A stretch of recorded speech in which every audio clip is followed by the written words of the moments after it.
জাকারিয়া শৌখিন আপনার কাছে ফিরতে চাই একটা অভিযোগ নিয়ে।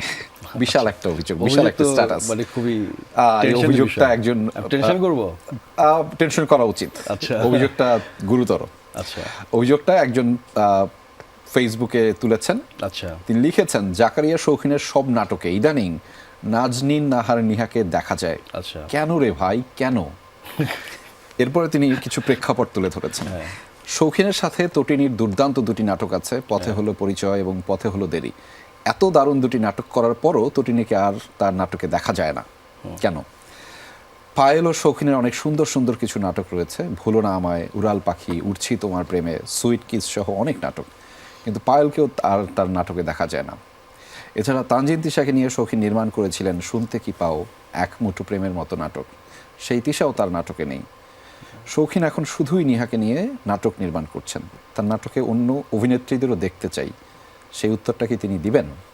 আচ্ছা, এর উত্তরটা খুবই সিম্পল। উনি আসলে মানে হিস্ট্রি থাকে তো সব কিছুরই, উনি মিডল থেকে জানে আর কি, এর আগেটা জানে না, যিনি স্ট্যাটাস দিয়েছেন। আচ্ছা। আমি যখন কাজ শুরু করি, আমার শুরুর দিকে ম্যাক্সিমাম নাটক আসলে ছিল বড় তিশা, তিশা। এরপর আমি কাজ করেছি, ধরেন মমকিন অনেকগুলো কাজ করেছি, মেহজাবিন কিনে অনেকগুলো কাজ করেছি। এখন যারা আছে এটা তো অনেক জুনিয়র ওদের তুলনায়, তাই তো। আলটিমেটলি আসলে আমি সবার সাথেই কাজ করি, মানে আমি এটুকু বলতে পারি যে যত অ্যাক্টর অ্যাক্ট্রেস আছে আমি সবার সাথে কাজ করি। এখন যেটা হয়েছে, ওর ব্যাপারে যেটা হয়েছে সেটা হচ্ছে, ধরেন যে টানা যে গল্পগুলো আমি করেছি, সামহাও এই গল্প ক্যারেক্টারগুলোর সাথে ও বেশি ম্যাচ করে গেছে।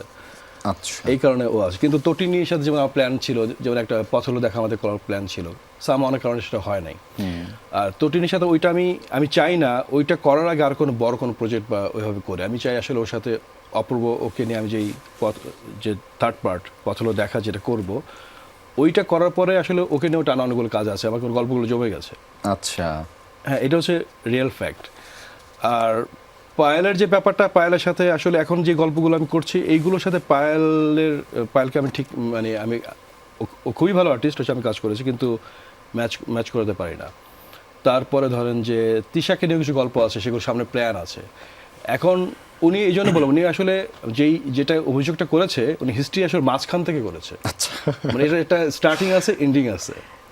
ঠিক আছে, কিন্তু উনি হয়তো সাম্প্রতিক সময়ের বেশ কিছু কাজ দেখে তার এই জাজমেন্টাল একটা সে জানতে চাওয়া, নতুন দর্শক মনে হচ্ছে, নতুন দর্শক, বাট আপনার কাজ পছন্দ করে, কারণ উনি অবশ্যই এটা প্রত্যেকটা কাজে না, সে যে অভিযোগটা করেছে সে কোনো না কোনো একটা সেন্স থেকে তো করেছে, এবং তার ভালো লাগার জায়গা থেকে করেছে, এবং সে নিশ্চয়ই আমার কাছে ডিফারেন্ট কিছু দেখতে চায় দেখে করেছে। তাকে আমি রেসপেক্ট দেখে এটা বলছি যে মাঝখান থেকে শুরু করেছে আর কি, তো সামনে সে আরো অনেক চেঞ্জ দেখতে পাবে।